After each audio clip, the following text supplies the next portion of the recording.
listening to the Futures Podcast with me, Luke Robert Mason.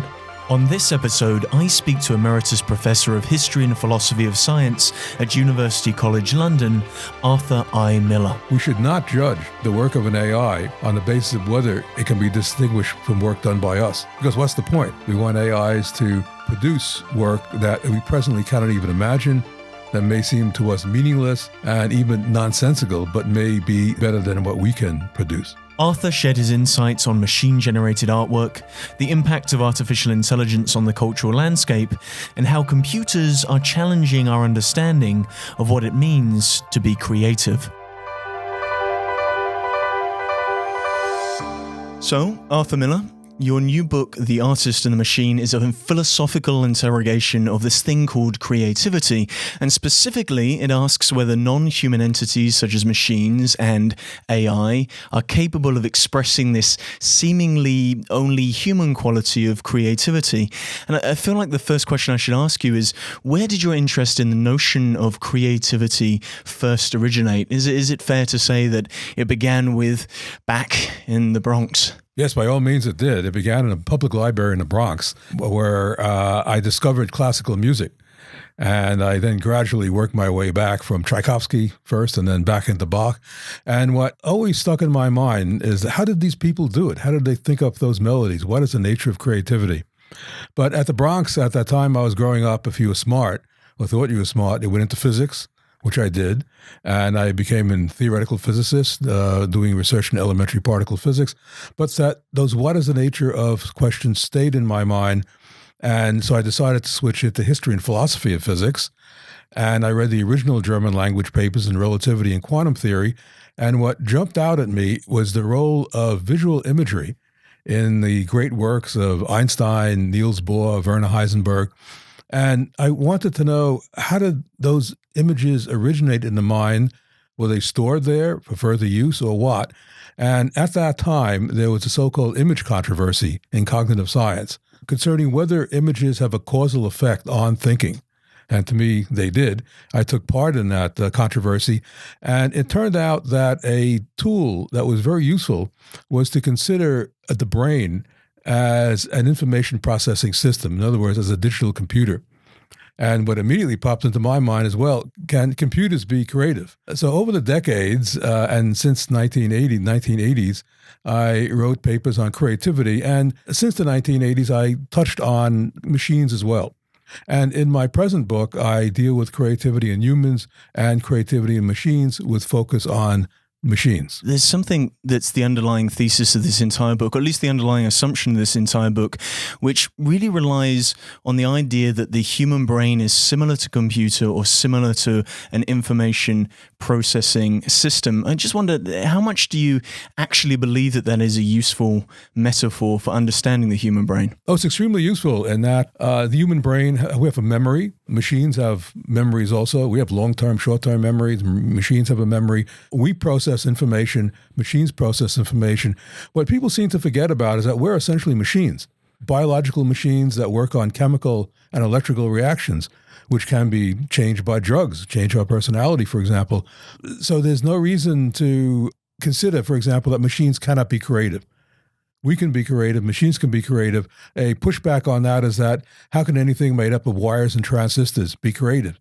But we are made up of wet stuff, of filaments, of veins and organs and et cetera, and yet we can be creative too. The only thing that makes me a little concerned about that assumption is understanding the human brain as a computer. It feels to me a little bit reductionist. It kind of takes away something very special about what it means to be human. Some have called that a very mechanistic, materialist view of the brain. And I just wonder, if we are so willing to understand the human as a form of machine, does it obscure perhaps the true nature of creativity? Is there something hiding within human beings that's very special, that gives rise to creativity that maybe machines can't replicate? There's no reason to attribute creativity only to humans. And yes, it is a very reductionist view. We might say mechanistic, materialistic, to use old jargon. But our brain is essentially made up of electrons, protons, neutrons, gluons, the whole zoo of elementary particles.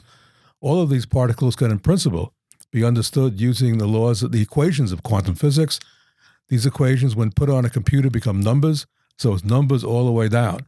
So therefore, machines deal with numbers too.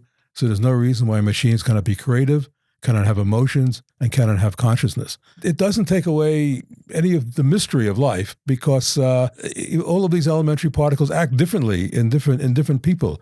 I mean, it's obviously not an even sea. Some people are born smarter than others. I just wonder if you can share your definition of what creativity is, because you help to define that within the first couple of pages of this book. My research on high caliber thinkers, highly creative people, I'm trying to say, from that work emerged my theory of creativity. What emerged from that is that creativity can be defined as the production of new knowledge from already existing knowledge accomplished by problem solving. And that definition includes both process and product. I look at problem solving with a 4-stage model of conscious thought, unconscious thought, illumination, and verification. In the conscious thought stage, the researcher sits at their desk and works consciously on a problem, and the researcher will get stuck somewhere along the line. The experienced researcher will take a break, but you take a break only consciously because the passionate and intense desire to solve a problem keeps it alive in your unconscious, where it's turned over in ways not extensible to conscious thought, owing to the barriers and inhibitions there.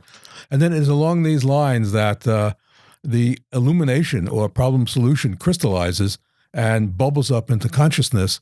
And in that conscious stage, that's the verification stage, which is important because the solution to a problem doesn't emerge in its final form. It has to be fixed up. Deductions have to be drawn from it.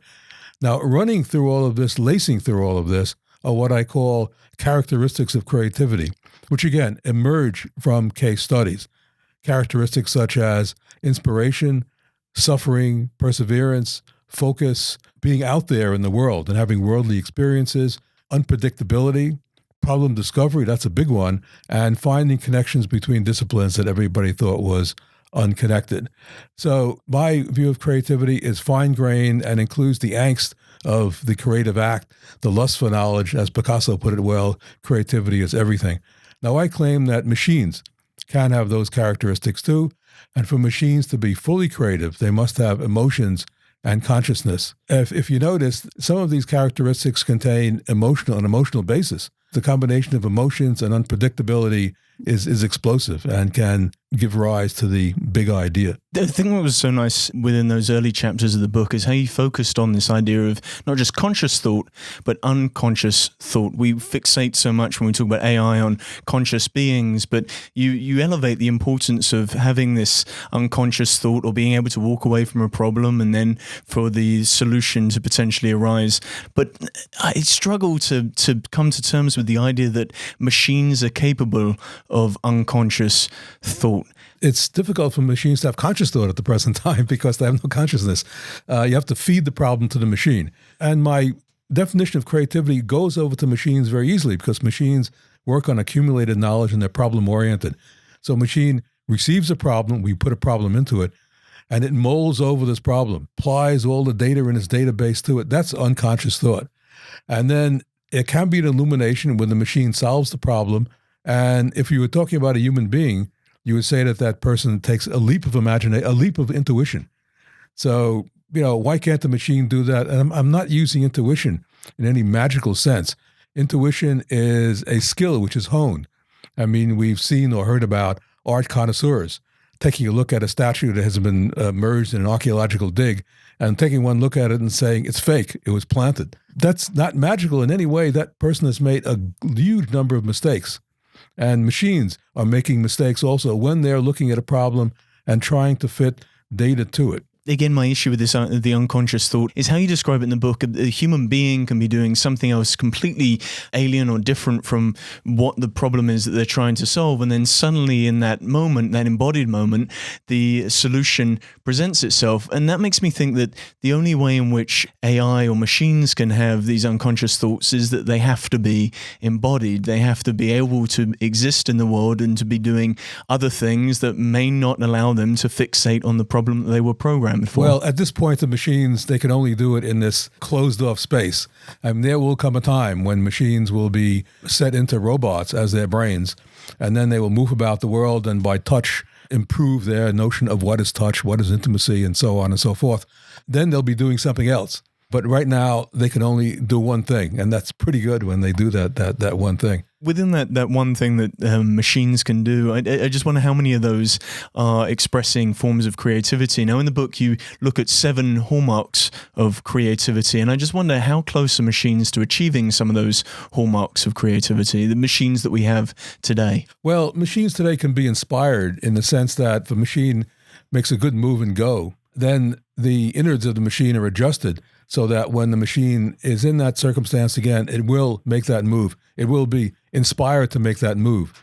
Just as when we make a good move in chess or Go, we keep that in our memory. And when we see that situation going again, we say, aha, I can do that. So we're inspired to make that move. Suffering will come along. Okay. Suffering goes along with awareness, which machines don't have. Machines don't know whether they made a great move in chess or composed a great melody. But machines have a basic sense of awareness in that they're aware of the problem they're working on and they're aware of their own wiring. And when their wiring is tampered with, they could give messages, something's wrong here. And hopefully they won't react like HAL does in 2001. Perseverance, machines persevere. They don't get tired. They go on, which is why it's great to have robot arms assembling cars. Robot arm doesn't come into work with any distress from a bad weekend. Focus, it is focused on. Machines have unpredictability because although their separate parts are assembled according to Newtonian physics with its determinism and causality, when these parts are put together into a whole, they can exhibit chaotic behavior, that is to say, unpredictability. And once machines have emotions, then they have true creativity. Combine that with unpredictability. Problem discovery and finding connections between disciplines that don't seem to be connected. Machines can have that in a primitive sense, even at this point, although certainly when they have natural language processing, that is to say, when they're fluent in a language, then a machine can survey the web and say, look at the field of physics, look at a particular area of physics and see that it's cluttered with redundancies and inconsistencies. And that's usually a sign that the wrong problem is being worked on. And what a machine can do at that point is to look at all the disciplines that are connected with that field, even tangentially, ones that are all the way out in left field. And then all of a sudden see that, wow, one of these obscure ones really have something to do with this problem situation. And that can lead you to something new. Again, you have this leap of intuition. And then the machine might compose a new problem and work towards solving it. Now, that way of looking at scientific research will have great dividends. It already is to a certain extent. We have machines that have a huge amount of knowledge. And when a machine can read the web, it will have all knowledge that's ever been set up on the planet. Based on that knowledge, it can propose hypotheses that can be radically different from the human scientist who works on just the accumulated knowledge that he or she knows about. It is in that way that machines can come across knowledge that we don't know anything about, like the great move that AlphaGo made in its chess match in 2016.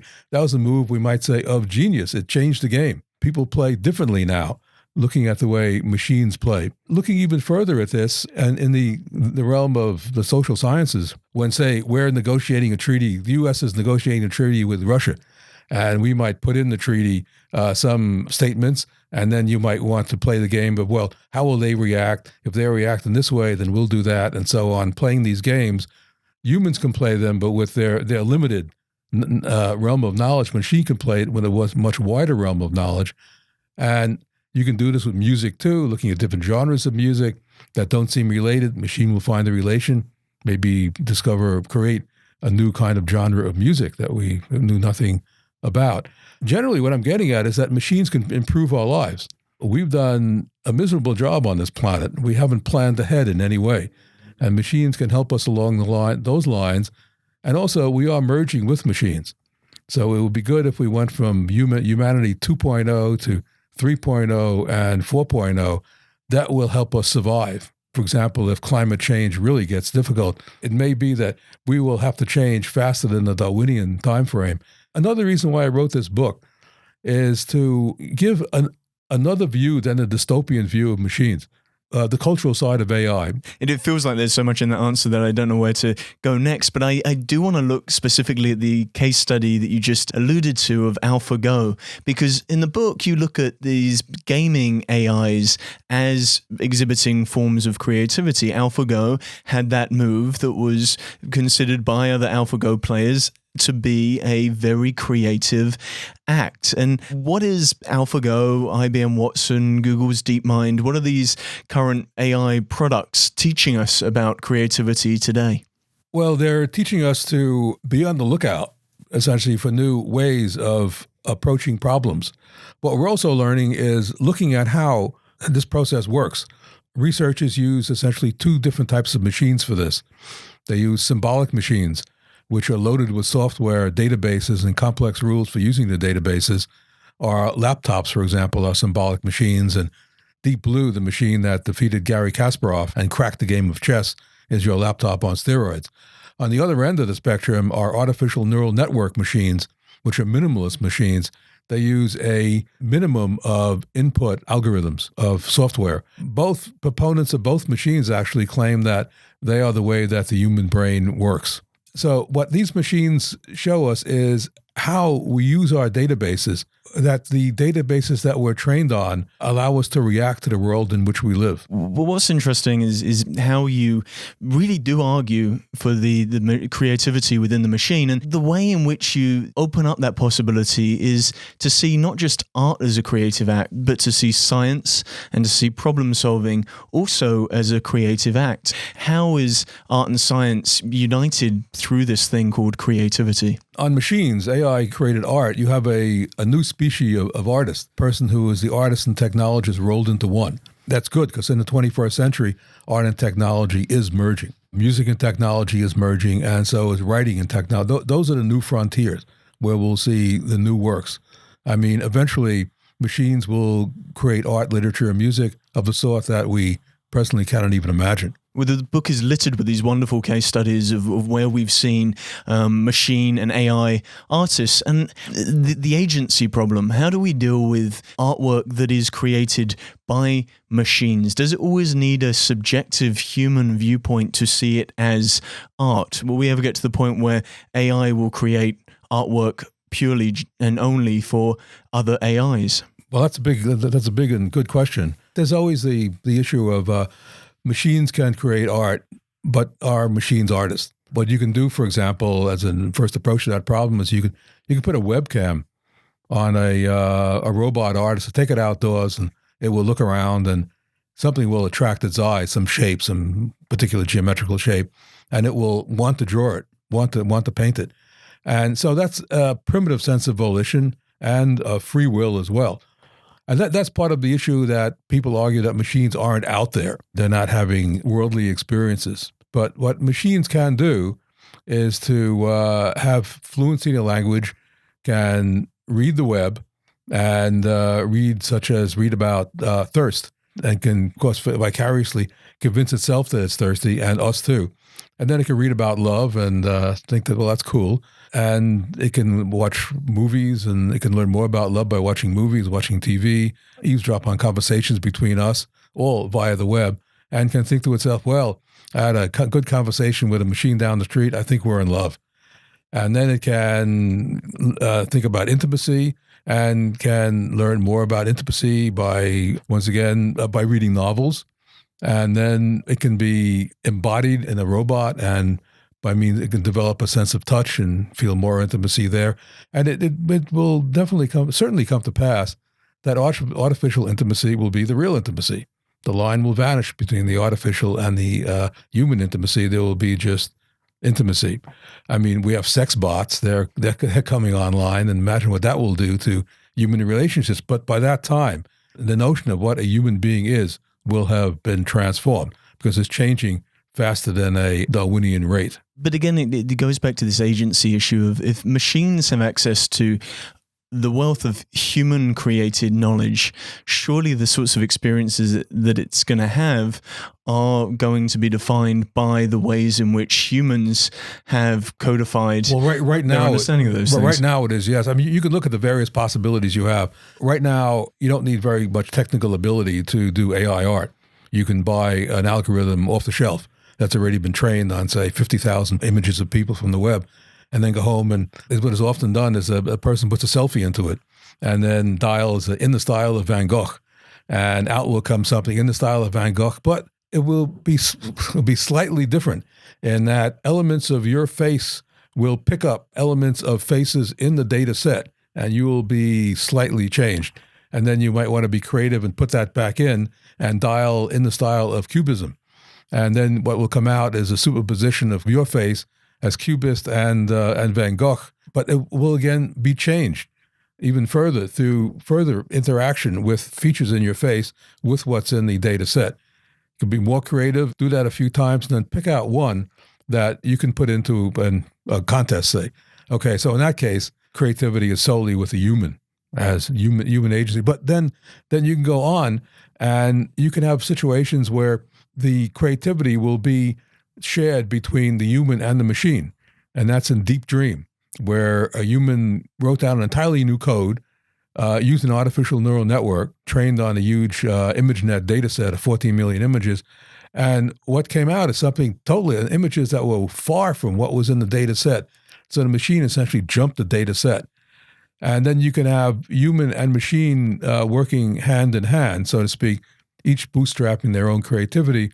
As, for example, in music, Francois Pache, who is a musician, computer scientist, director of the Spotify Creative Technical Research Lab, has always been interested in coming up with devices that can aid musicians in composing and playing music. And one of them is a device which can improve a musician's creativity in improvising. Pache is keen on jazz. And he calls this device Continuator. And it works along the following lines: that the musician begins to play on a piano, and that train of notes is fed to the Continuator AI device, which parses it out into phrases. And then these phrases are sent like down a pipeline to a phrase analyzer, which picks out patterns. And it's along these lines that the Continuator improvises in response to the musician. Then the musician then turns around and improvises in response to the Continuator. So improvisation is often defined as a conversation between musician and musical instrument. Here is a conversation between musician and AI.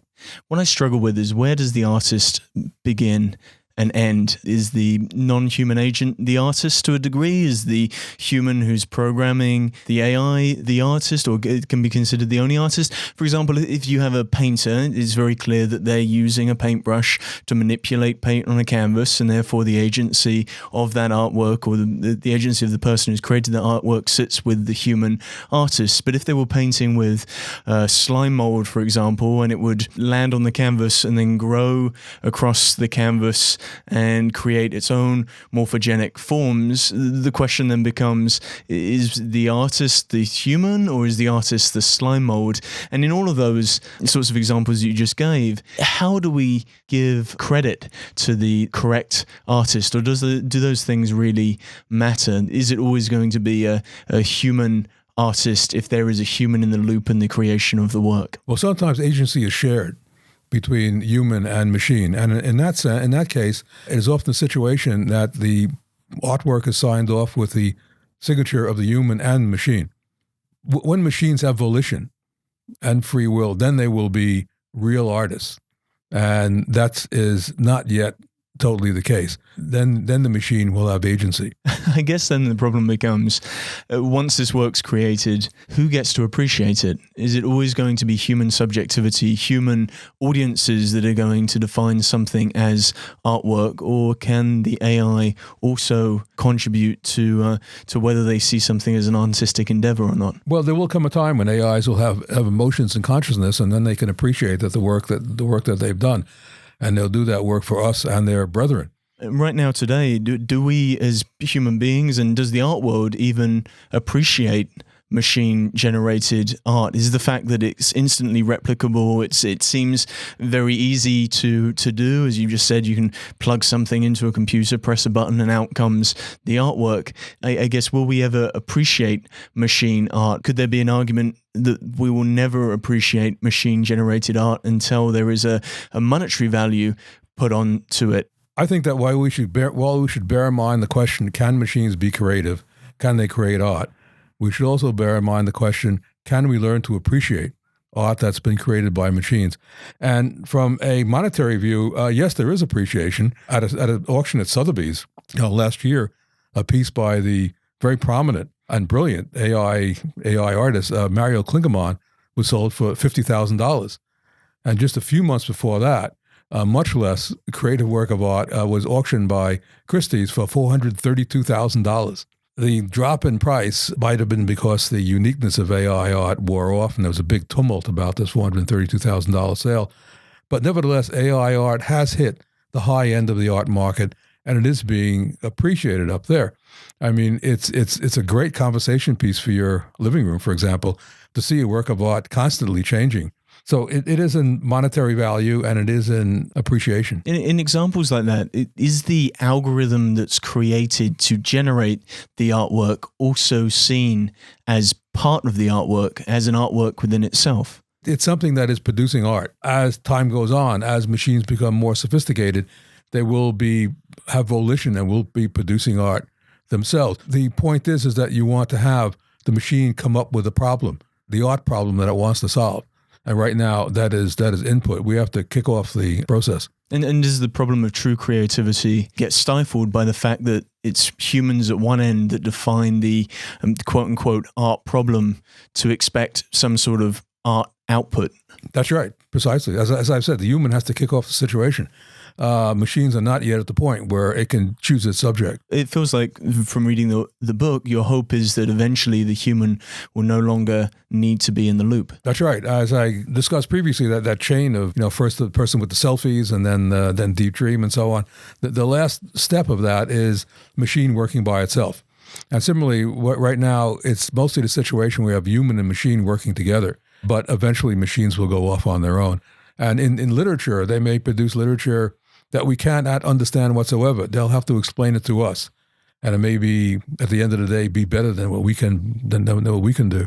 I mean, in the book, you focus on three things that AI can currently create in the artistic domain. That's visual artwork, literature, and music. And I just wonder why you focused on those three. Is it because they're the lowest hanging fruit in terms of what AI can actually generate? Or are they very specific creative endeavors that you feel are at risk by these AI entities? No, not at all. I discussed those three because a name of my book is to discuss the upside of AI, the cultural side of AI, which is something that's not discussed very often. A lot of people, most of the people in AI are engineers who deal with driverless cars and drones and things of that sort. It's all well and good. A small subset deal with AI creativity. And also, if you speak with engineers in AI who are not involved in AI creativity, they haven't the foggiest idea what goes on in that area, and they're not interested in it either. And unfortunately, dystopian books are very popular with the public. And these dystopian scenarios aren't going to take place for maybe 100 years. And these days, it's dangerous to predict more than 5 years ahead, owing to how fast things are changing. So 100 years from now, we're going to be very different. Our relation to machines are going to be very different. We're going to be, a good many people on the planet will be mostly machine. I mean, I think there'll be three sorts of life living on this planet. Human beings who are not merging with machines, who prefer not to, human beings that are, and machines. And if we were to have that subspeciation of cyborgs, of animals and of humans and then machines, AI, do you think they would each live in different artistic and aesthetic domains? Do you think they'd each have their own artistic language? Or do you think there'll be some new emerging aesthetic language to describe this co-living of different forms of species? Well, there will certainly be a different aesthetic language, whatever aesthetics means. There's no real definition. It's a whole other question. A whole other question, yeah. But it may be that these three different species may be living in different areas. They may not coexist. Putting aside the humans who don't want anything to do with, who don't want to be transhuman, and they're going to be left behind, I think. What we want is to be on good relations with machines all the way through. And teaching machines to be creative can be extremely useful here. But again, we can't predict what our relation with machines will be. It need not. There may be rogue machines. There are rogue people too. We create machines.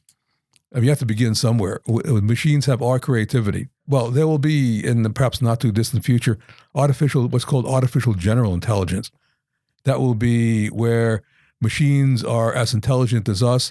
They will have evolved a set of emotions, consciousness, and creativity, which are duplicates of ours. And so there will be the line between artificial intelligence, which is an oxymoron, and natural intelligence will disappear. There will just be intelligence. And then the next step, who knows how long that will be, maybe not too long, there'll be artificial superintelligence, where machines will have may have evolved a set of emotions and consciousness which are totally different from ours, whatever that might be. But one thing is for sure, that machines at that point will have a creativity that far outstrips us, because machines have the potential for unlimited creativity. Will machines even value creativity? It feels like all of the discussions around superintelligence are moving towards ideas of the singularity. It's moving towards greater efficiency and greater economic efficiency and machine-like efficiency on how we operate and live in the world. Will the creation of artwork be seen by these superintelligences as a pointless endeavor, perhaps? Oh no, they will value aesthetics. They will value creativity highly. They'll have super creativity. As a matter of fact, they can work along with us, and we can put our own unique creativity in there as well. And again, we'll be entirely different. You can't even predict what sort of mindset we will have, but creativity will still be valued.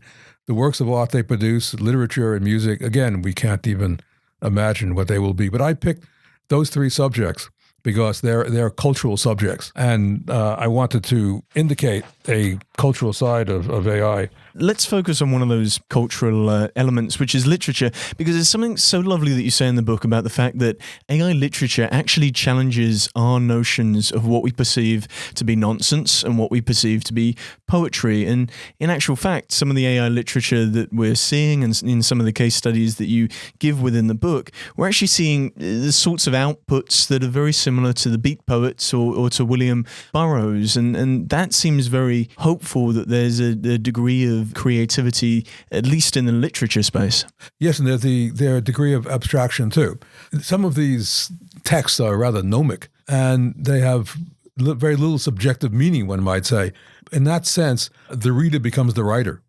Okay, so there may be text along those lines. But certainly machines can transform the landscape of language. And so they can transform the progress of literature, just as they transform the progress of art and music as well. There's programming involved in some of this, especially when it's done with symbolic machines, less so with artificial neural networks. But nevertheless, one should not criticize this work as being just the result of programming. Machines are the servant of the programmer. Because, you can look at I always like to tell the story of, Leopold Mozart, Wolfgang's father, taught him the rules of music, but we don't credit the father with the son's music. Similarly, we don't credit the AlphaGo team with the great moves that AlphaGo made. So you have machines jumping their programs, jumping their algorithms. The one thing that we're still struggling with when it comes to at least AI-created literature is the idea of humor and the idea of sarcasm. And there's a good argument to be made. The reason why we struggle to program that into AI is because they're not present in the world. They have no context on the human world to make the sorts of comparisons that give rise to things like puns. So is there an important step that we need to take this AI out of its black box where it's creating artwork and find a way to embody it so that it can experience the lived reality, the lived world, to truly create artwork in a way similar to the ways in which human beings create artwork, by taking inputs from the world through our sense organs, and then through unconscious thought or otherwise, we're then able to process that and output this thing that we've notionally called artwork. Absolutely. I mean, what one needs is machines to be truly out there in the world as the brains of robots, experiencing in contact, building up, sort of like the way the psychologist Jean Piaget thought of a child constructing reality. The robot moves around the world and sees the relationship between objects and then builds up a notion of space and a notion of time. What one needs, perhaps, is an Einstein for AI, who will say that, no, you're all working on the wrong problem. What you need is what we know we need a really revolutionary architecture. Artificial neural networks are doing a great job now, but there may be something better than that. After all, you look back at Da Vinci and Leonardo da Vinci and others who were studying flight, and they put wings on their arms, and flight was, well, if you emulate birds, you'll get there, but a 747 airplane does not fly like a bird. So it may be the case that progress in AI will take off from what's going on. What actually is being researched these days is what are called hybrid machines that are part symbolic machine, part artificial neural network machine. And in fact, some very interesting work has gone on in DeepMind where they've succeeded in having an artificial neural network evolve a symbolic-like algorithm. Because at the holy grail at Google is end-to-end training, use only artificial neural networks and nothing else. It's doing a great job now, but it may be the case that somebody will come along and say, well, look, here we have this very interesting architecture. It may be that an architecture of the future will be part wet, part human cells and part machine. Should we be looking at not artificial intelligence for where the future artists may come from, but artificial life? Should we be looking at the sorts of works that are being created in collaboration with non-human agents like bacteria or slime mold? Are we closer to having these fully realized artworks that emerge from the creation of artificial life than we are the creation of artificial intelligence? Are we looking in the wrong place? Should we be looking at vitality itself rather than intelligence as the thing that we put on the Possibly, pedestal? we don't know. The point is the great progress right now is being made in AI with both symbolic machines and artificial neural networks. Artificial life is given rise to some interesting music compositions, such as in the hands of Eduardo Miranda at Plymouth University. There's so many wonderful case studies in the book of examples of where machines are generating artwork. Is there one particularly that really encompasses all of the things that you're trying to grapple with when it comes to this idea of creativity? Is there an artwork which is exemplary in terms of showing all of those different forms of creativity?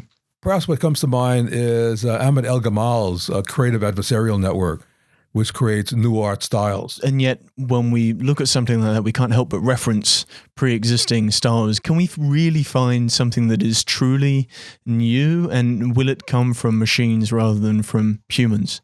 It will come from both, but what one wants to see is this coming from a machine. I can't really answer that question right now because machines are just not at that stage, but the glimmers of creativity are absolutely amazing. Again, AlphaGo, in a spectacular move it made in its match with Lee Sedol, a move that wasn't supposed to be made at that point in the game, but it made it, and it changed the way Go is played, and also won the match. Even with a primitive symbolic machine, Deep Blue, which defeated Garry Kasparov in 1997, the 44th move it made in the first game of the match, it was a mid-game move, and it faced the situation, and it couldn't find what to do from its playbook. And so it jumped the playbook and came up with a spectacular sacrifice. Then there's Deep Dream, which produces some extremely interesting artwork. In fact, it kicked off a whole new art style, which is still being used today. There's creative adversarial networks, generative adversarial networks, where machines can dream, essentially, and produce interesting artworks. There's Continuator, which I mentioned before, Francois Pachet's Continuator, which produces new improvisational melodies, which are very pleasing to the ear. There's the so-called 90-second melody produced by an artificial network machine. It's the first melody produced by an artificial network machine, and the first melody produced by any machine which was not programmed and with databases for producing music.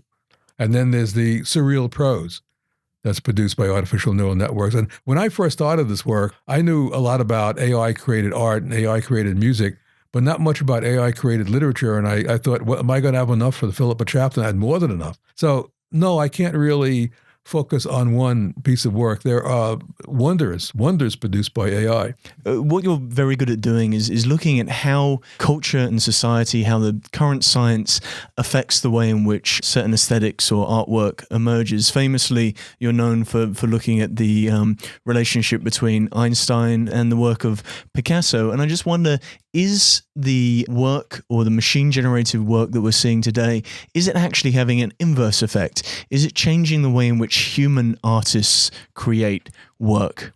Yes, absolutely. AI-created art has changed the way that artists paint, artists work in a number of ways. One very interesting way is that artists now train an artificial network machine on their own artwork and then have the machine produce their own artwork, essentially, but variations on their own artwork. But some certain variations will be surprising, and then the artist will use that variation in their own painting. When humans work with machines, we have our own database of knowledge, which is not as deep as a machine's. Say a machine and scientists are working together on a problem. The machine can affect the scientist's creativity in that it can, in an instant, read all the papers in that particular subject and relate that information to the scientist, who can then adjust the hypotheses that he or she is making on that particular problem. So it can enhance a human's creativity. Your desire to put AI on a pedestal is very much to do with an obsession that you seem to have with geniuses and high achievers. And you're looking at AI as potentially the next example of genius out in the world. Where does that fascination with geniuses and with high achievers come from? A genius is somebody who has extraordinary intellectual abilities, which they did not arrive at by means of deliberate practice. And it arose from reading about high achievers like Einstein, Picasso, people who are looked up to by all people in that profession. And so that's where my penchant for high achievers. And what one can do is to study them, which is what I've done, study them by applying various psychological theories, such as Piaget's genetic epistemology, Gestalt psychology, Freudianism, and so on, and see how they thought, try and get some indication into how they thought. There's a paradox here that I'm using psychological theories that were formulated from the thinking of average people, and I'm applying that to above average people. But again, you have to begin somewhere. It feels like in some of your work that you have a desire to find the formula for genius, and yet it feels like what unites the sorts of geniuses that you obsess about or are interested in is the fact that they're all completely different. Yes, they're all completely different, but there is a fundamentality there, and that they're all extremely smart. But one of the goals of my work is to try to get some handle on how they think.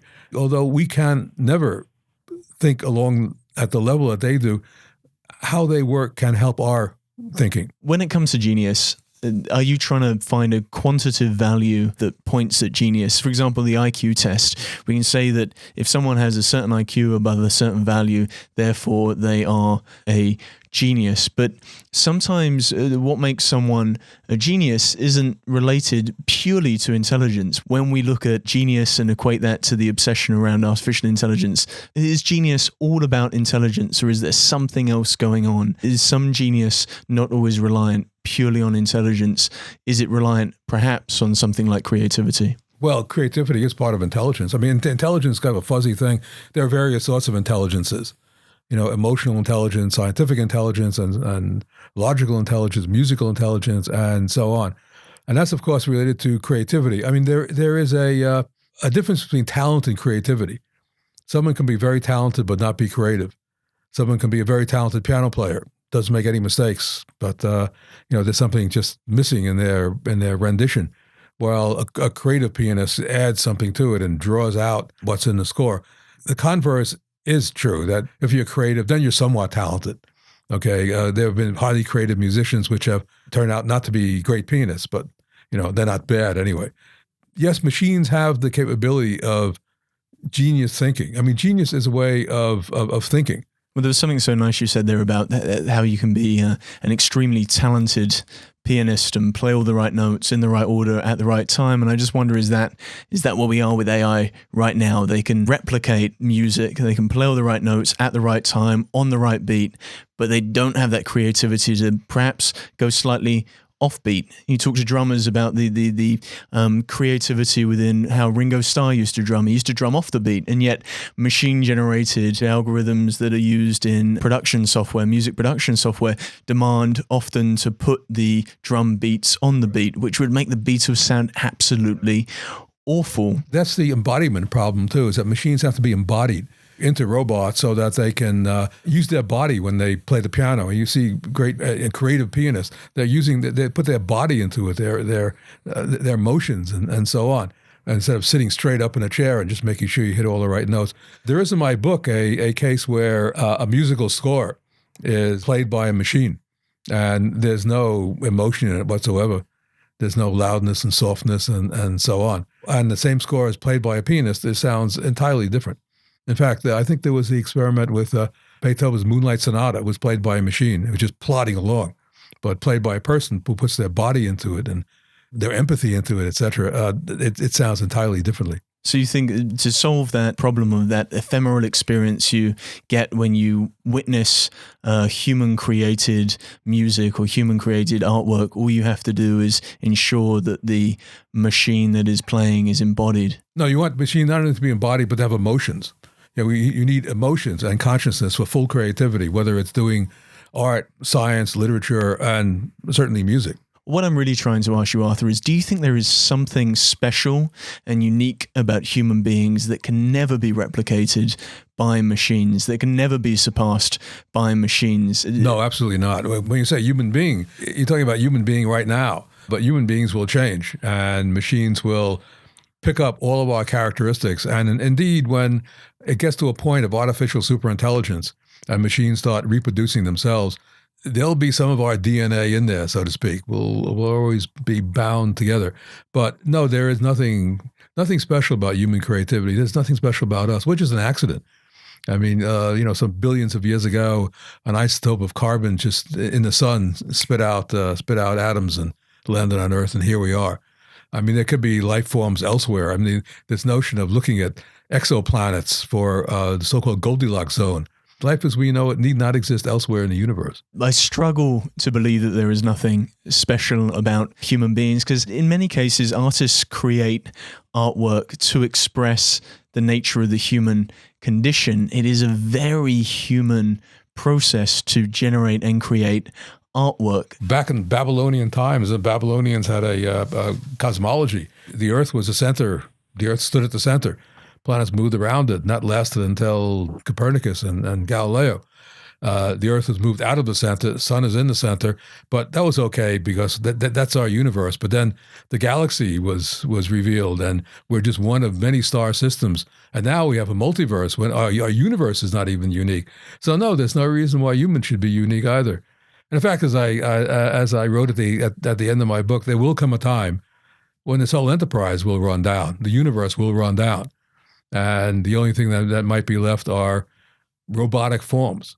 And they'll be smart enough to know how to get into another universe. And once there, they'll land on a planet, may not be like ours, and they will have creation myths of their own. And this whole process will start all over again. So there's no reason why we should be unique.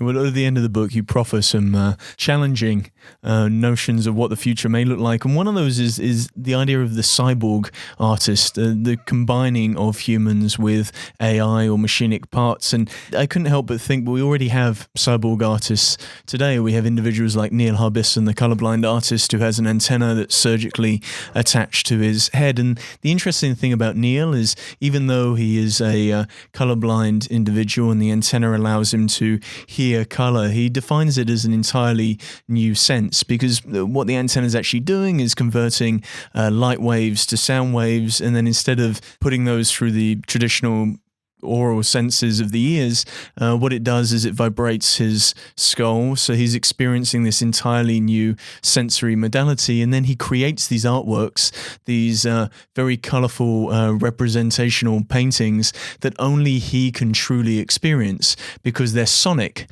Humans that don't have an antenna or individuals that aren't enhanced aren't able to have the same experience with that artwork as someone who has an antenna or has been enhanced can have. Are we going to get to the point where you're going to have to start enhancing yourself to experience the full spectrum of possible future artworks? These artworks will be very difficult for us to understand right now at this time. I mean, even looking at electronic art, the best way to appreciate that is to know something about computers. You know, it isn't the sort of art that you see in, in Tate Britain, where you can walk up to it, put your hands behind your back, and look at it from various angles and see the, paint swirls and things like that. AI art will be even more different than electronic interactive art. We will be able to appreciate it. We have to change our mindset and realize that this is art not produced by a human being, but by a machine. Then as time goes on, and we become closer to machines, and machines produce art that we might not understand at all, they will have to explain it to us, just as they will have to explain their own prose to us as well, in order for us to appreciate it. But will we have to actually fundamentally change our minds? Will we have to enhance our minds to be able to have the experience with a piece of AI created artwork? We'll be transhumans by that time.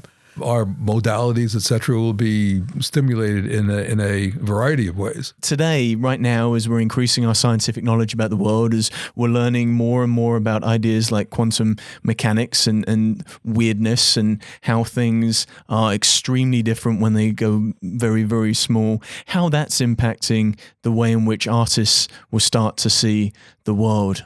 As far as the quantum world, certainly to me, the quantum world is not weird. That's a mistake. That's something that people try and sell books with.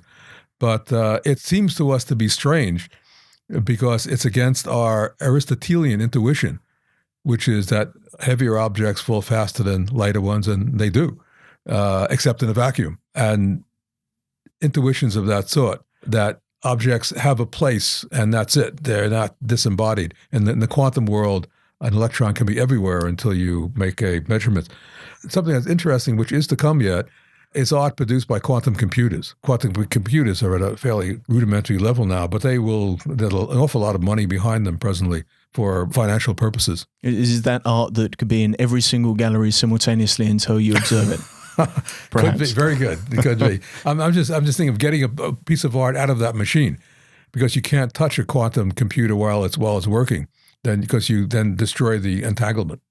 So that's a problem that's yet to be solved. What is strikingly clear in the book is that you really do believe that our future machines will surpass human beings in terms of creativity, and that AI-generated art will exceed human artists' wildest imaginative dreams. Does this then mean artists become obsolete? Will we have the obsolescence of the human artist, or will we constantly desire human created work because we will see machine generated work as something that comes from the uncanny valley or the kitsch valley? Could it be something that's very difficult for us to do? Even in looking at electronic art, a lot of people in electronic art call portraiture flat painting.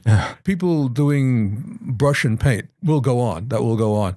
That art will still be expensive to buy, so people will turn to AI-created art, which will be much cheaper. But there will be AI art done by machines by themselves, and then there'll be art done by human beings in conjunction with machines, combining both the unique aspects of both of them. Finally, I want to look at what you end the book with, which is this playful provocation. In actual fact, what may end up happening is when we subspeciate and some individuals become cyborgs, some individuals choose to remain human, and then we have these AIs that then are able to transcend biological form and go off into the stars and populate other planets, that they will be able to then finally create unhindered by the limitations that we've set ourselves here on Earth. How far do you actually believe that space exploration in itself will be a form of creative endeavor that is performed by our machine successors? These new forms of life, the cyborg forms of life, which may have wet insides,